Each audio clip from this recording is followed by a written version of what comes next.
Welcome to Mooney Reads. My name is Beck, and today I'm going to be talking about my reading plans for the month of April. This is going to be interesting. I'm using a new phone. The selfie camera blurs out everything in the background, and I hate it and don't know how to fix it. So I'm using the back camera, which means there's no viewfinder. So if this becomes wildly blurry or things get totally out of the camera, that's just going to be how it is. There are several things going on this month. The ones that I'm really aware of and have informed my reading plans are going to be the Disability Readathon, the Autistic Pride Readathon, and National Poetry Month, and Asian American and Pacific Islander Heritage Month. So, kind of got those thinking, along with just some other things that I want to read. Yeah, so this is going to be like a pile of possibilities. I'm not going to read all these. Not that I read all of like a solid TBR anyways, but this one is just like for me to pick from, basically, excluding library books. So to start off with, there are a couple of books that I've started this past month that I'm going to continue reading on to next month.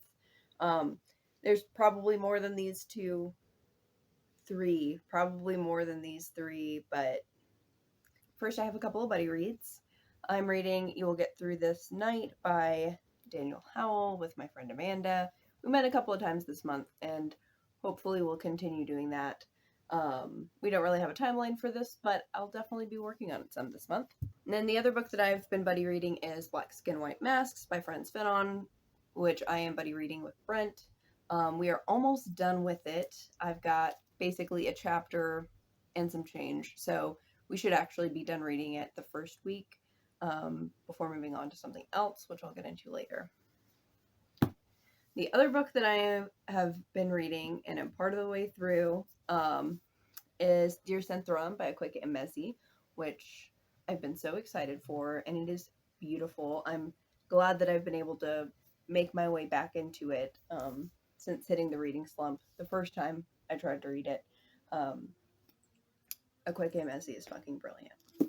Going back to the topic of buddy reads, once I'm done reading Black Skin, White Masks, Brent and I will be rereading Perks of Being a Wallflower, which is fucking phenomenal. It holds such a special place in my heart, and I don't think that I've read it probably since like 2014 or something like that. So I'm really excited to reread this. I realize that I haven't really done synopses, but I've talked about those in past TBRs. Perks of Being a Wallflower, I would assume that you know what it is if you're not living under a rock. This is an older, at least in terms of books. This was published in 1999. This is a book told in epistolary format about Charlie, who is just now starting high school, kind of learning how to make friends and kind of dealing with trauma alongside all of that. It's really great, so I'm excited to reread it. That will not be my only reread that I'm planning this month. I would also like to reread The Great Gatsby by F. Scott Fitzgerald, which I have not read since I was a sophomore in high school. So 2009 question mark. I remember liking it. I don't remember a ton from it. Since reading it, hearing people reflect on it and thinking about it again, it seems pretty gay, which I would love to reread it with that knowledge, or that kind of frame of reference. And as soon as I reread this, I'm going to be reading The Chosen and the Beautiful by Nevo, which is a Great Gatsby retelling. And this focuses on Jordan Baker, and in this retelling, she is a Vietnamese adoptee, and there's also some kind of fantasy element involved. I don't really know much past that, but I'm super excited for it. So far as the readathons go, I have kind of a pile of possibilities for each of those. For the Autistic Pride Readathon, there is a bingo board. I have 2 books, and if I read both of these, they'll give me a bingo. So that would be nice if I could just go ahead and do that.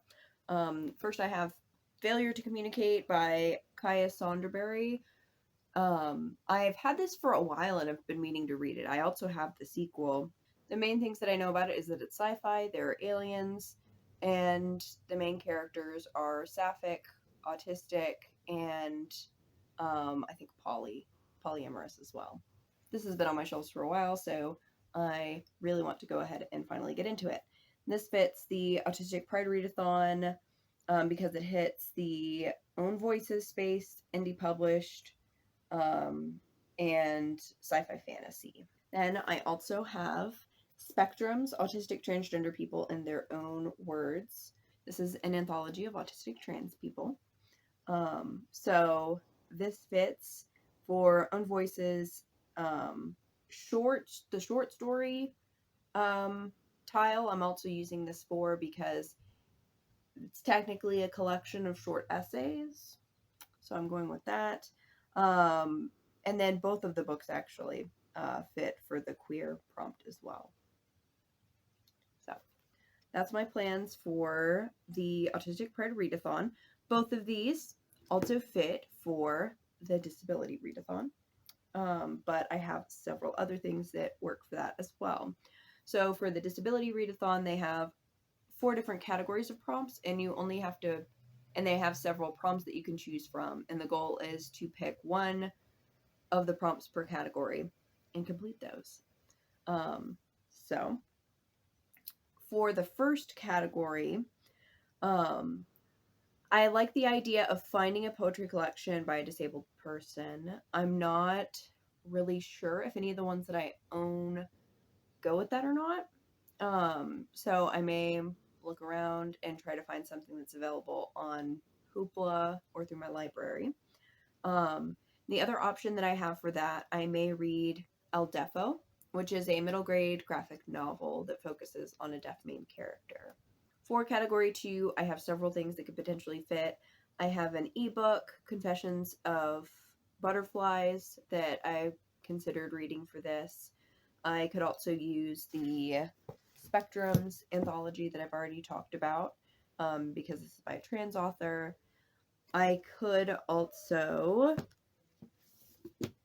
use Bitter by Akweke Emezi. I don't know if the character is disabled or not. I know in Pet, that character used sign language and was nonverbal.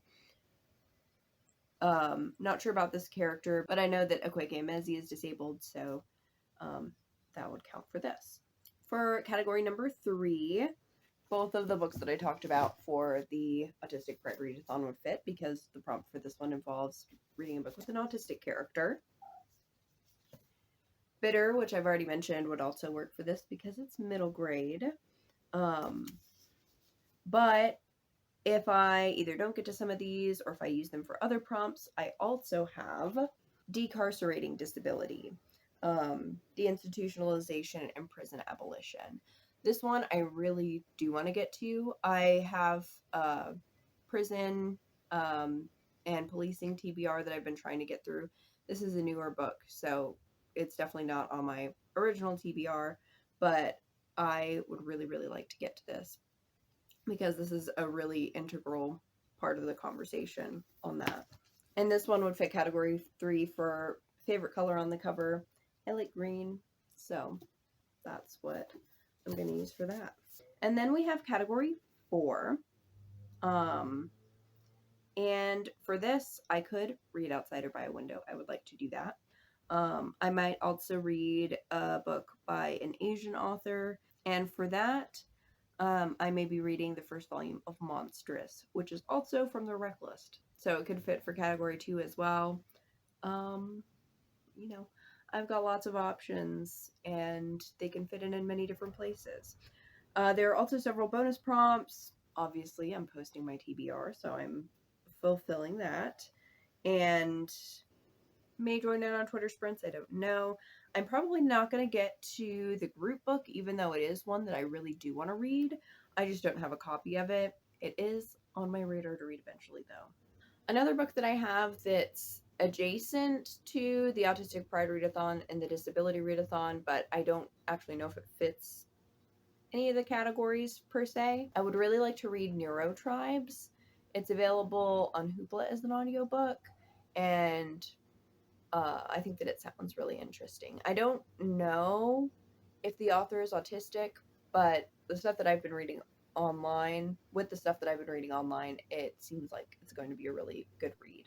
There is one more readathon that I forgot to mention at the beginning that I plan on participating in. This readathon, it's more like if I'm in the proper mood for it, I'll be participating. I forget which week this round is, but Tome Topple is happening.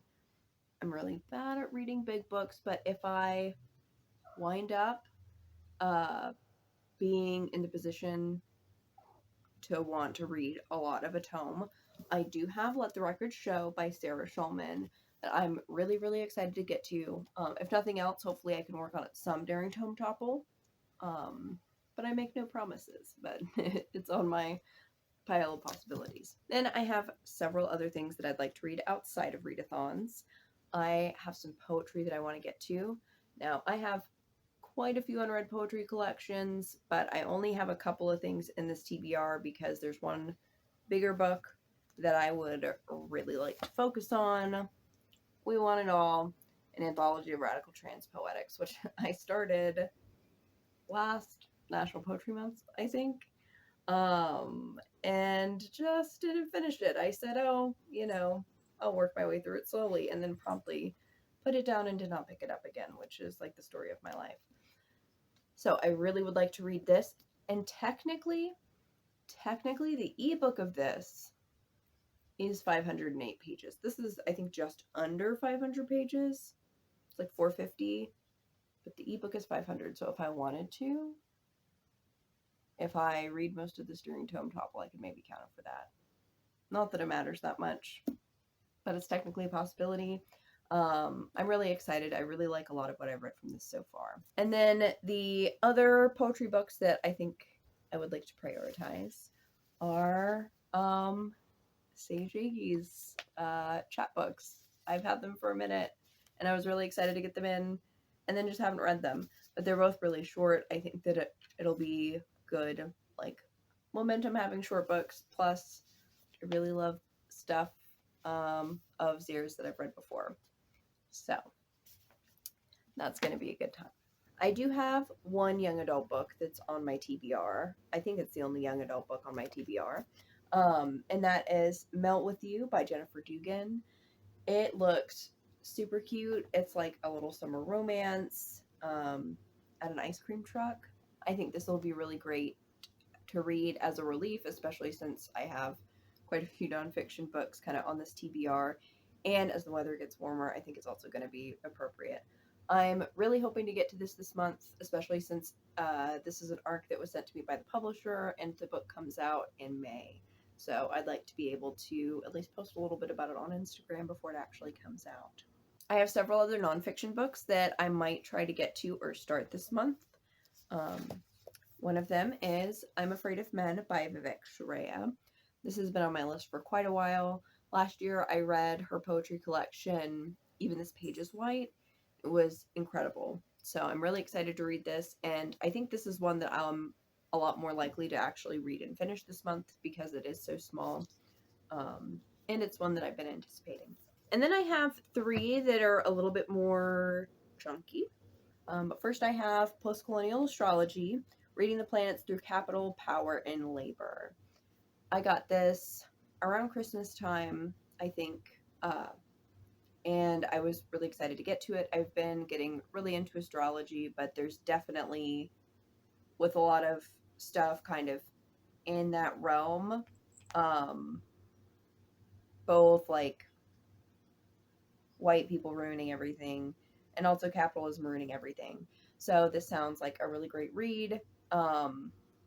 I was planning to read this already, but it fits kind of this month and some of the things I was thinking of while reading, because it is by a Chinese American author. Then going on the same vein with Asian American Heritage Month, I also have Model Minority Imperialism, which kind of looks at the issue of assimilation that Asian Americans face and kind of dissecting that, getting a closer look at it. And then the final nonfiction book that I have is more of a global history book. And that is Red Star Over the Third World, which focuses on communist revolutions throughout the global south. So that is my pile of possibilities for April. We'll see how many I end up getting done. But let me know in the comments what your reading plans are for this month. And thank you all so much for watching. Bye.